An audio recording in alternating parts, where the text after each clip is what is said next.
Такая комната получилась в нашем исполнении.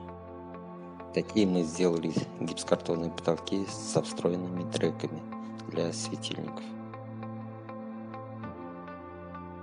Стены у нас заштукатурены, зашпаклеваны и покрашены. За этими декоративными решетками у нас находится радиатор.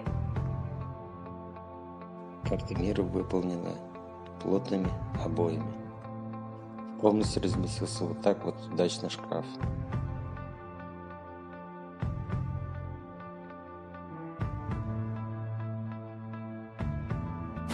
Также в комнате мы сделали нишу, используя свободное пространство. Отключается и включается ниша с кроватной зоной. Таким вот образом она подсвечивается. Трансформатор для подсветки мы разместили в шкафу для удобства замены.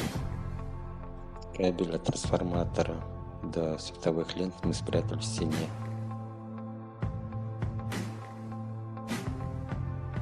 Так вот выглядела комната в момент строительства.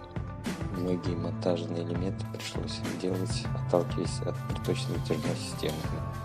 Также нам пришлось спрятать радиатор в нише, в зоне, которую вы видели. В этой зоне у нас обои.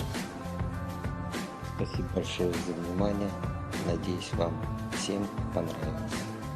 Всем счастливо.